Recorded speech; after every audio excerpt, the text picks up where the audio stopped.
So what's going on, guys? My name is Mr. Dalek JD. Thank you for joining me, where today we are going to be visiting Black Ops 3 Zombies, specifically because there's been quite a few new Easter eggs or changes that people have noticed within the last week or so in Black Ops 3 Zombies, and specifically Shadows of Evil. It seems the community has been blessed with this incredible hype and excitement to return to Shadows of Evil in the hope that we can find the impossible Easter egg, as well as any other Easter eggs that we previously haven't even discovered.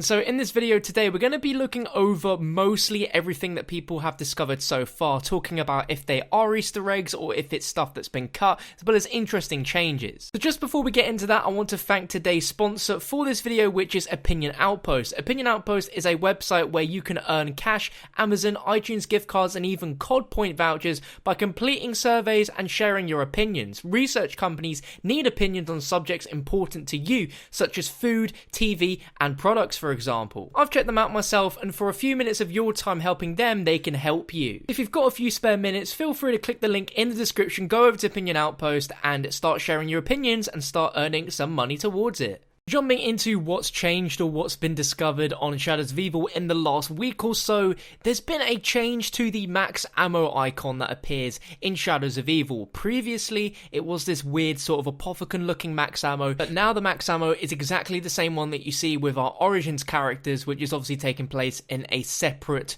alternate universe. So it really doesn't make a lot of sense why they've made this change. It possibly could be a glitch because the original Shadows of Evil heads-up display and all the things that are custom specifically to that map and experience, really, that's all still intact, but it's the max ammo which has changed. Now, I know that Black Ops 3 has specific assets sort of loaded in memory in certain sections, and I know there was like a massive change Treyarch did between DLC 3 and 4 to sort of combine all of these together. I don't know if there's something that's happened there, or if this is some sort of other meaning that we need to look into. Perhaps Treyarch are meaning to change things in Shadows of Evil, this being a sort of first little subtle one. I don't know, you guys can let me know. Now, the next thing is something that was found literally within the first few weeks to month of Shadows of Evil originally launching back in November 2015. And this weird Easter egg takes place during the Shadow Man boss fight. Now, there is a Reddit user called the Empty Juice Box who made a pretty detailed guide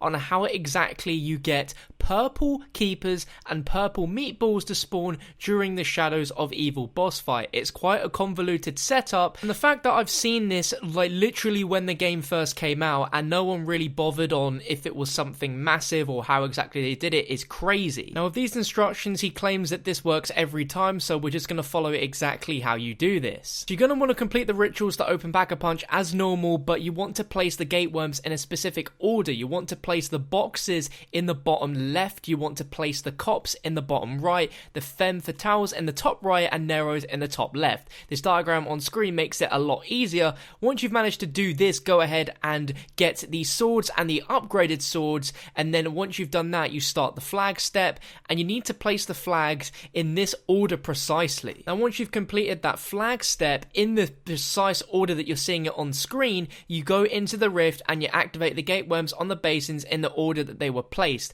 Now, you need to fail the first time, so you activate the Shadow Man, but you don't trap him inside the summoning key. Upon your first fail, you'll notice that inside the room there will be purple glows around the keepers, and if you're playing in a 4-player co-op, you'll also notice that purple meatballs will start spawning in periodically. Now, this is a ridiculously complicated thing to set up being so precise, and it seems that people just got extremely lucky with this order, or there is something that is a little bit overcomplicated within this. Perhaps it's just a matter of the flag step being done in a certain order, but according to Empty Juice Box, he tested this multiple times, and doing things in this order always spawn in the purple meatballs, and when they didn't do it in that order, they never spawn. Now, this all ties into the possibility of being able to get the second Apothic Servant. Now, as you guys very well aware at this point, there is 2 versions of the Apothic Servant that exist inside of the game. There are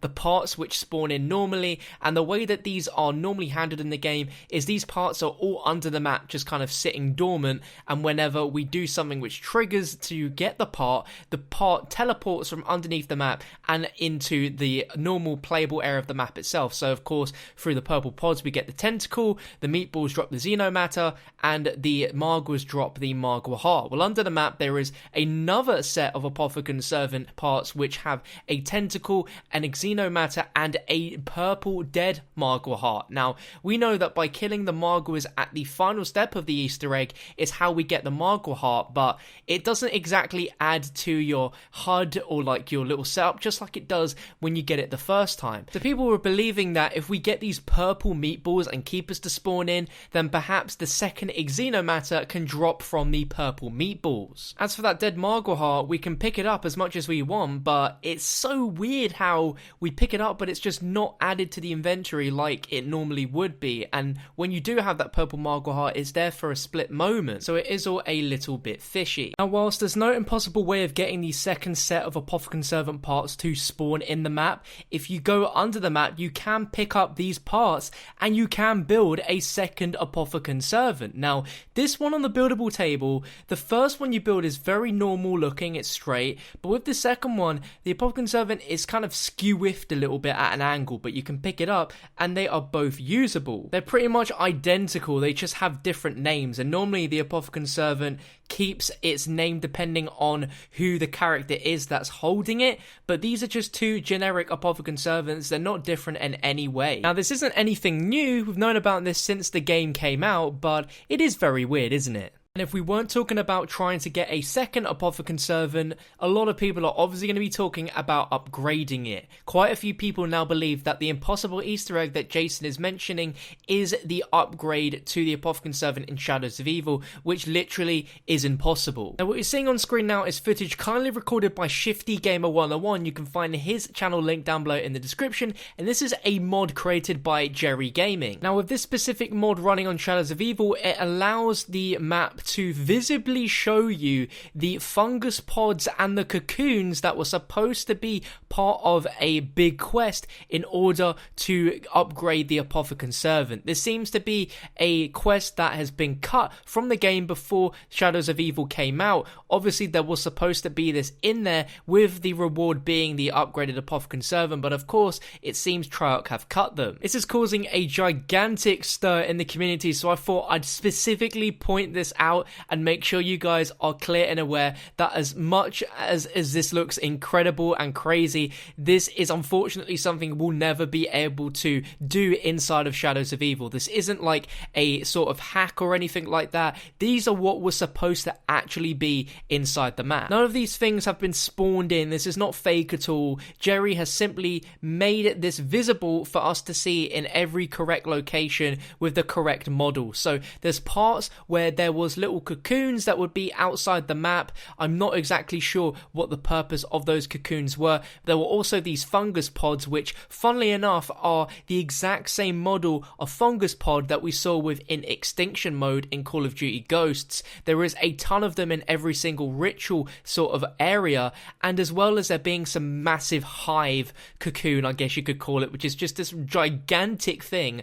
Absolutely no idea what these were all going to do and how this is going to play into a quest. The quest script does exist in the map itself, pretty much a good portion of it, but if you try to hook the script to allow you to activate that quest, the game crashes immediately because a defined effect isn't in the game anymore. And with that defined effect not being in the game anymore, that means that for whatever reason this got scrapped by Treyarch, and everything else along with that quest was pretty much finished apart from the clear placeholder models of those hives from Extinction. The only way you could possibly get this to work is to get the full raw script from Shadows of Evil and completely overriding it with the one that currently exists in Shadows of Evil. All we can really do is just look at this and just wish on what we could have gotten, because sadly we will never be able to do this. Now, the next thing to know is that a new possible Easter egg in Shadows of Evil was discovered the other day by someone over on the subreddit called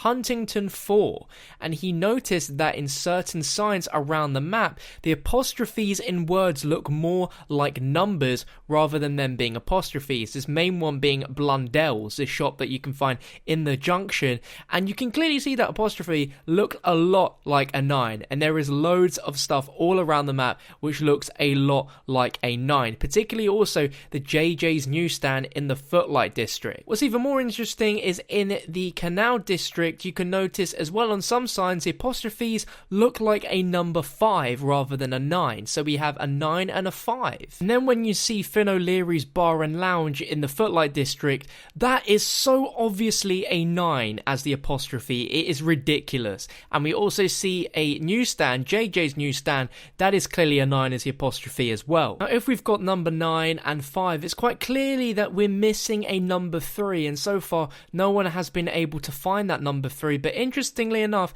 there's 3 9s in normal signs, and then there's about 3 each of a 9 and a 5 in neon signs around the map. So is that sort of subliminal way of making a 935? Who the hell knows, but I'm sure as hell thinking that is definitely something, because it's so weird how we've never noticed that before, but some of those apostrophes definitely look like numbers. And even weirdly, in the code for Shadows of Evil, there's a load of stuff about the swords, and then underneath it says you sense the number, and then a bunch of coding relating to a key code. Some of the text involved with this key code is stuff such as trying, success, fail, unavailable, increment number, and activate. I remember about 2 months ago, a lot of people went digging through Shadows of Evil and found some sort of assets that we haven't seen before, including reading out a code, but apparently that is all related to the Civil Protector. And last but not least, we still have people searching for trying to deactivate the Noir Easter egg, that Easter egg that causes your screen to turn black and white.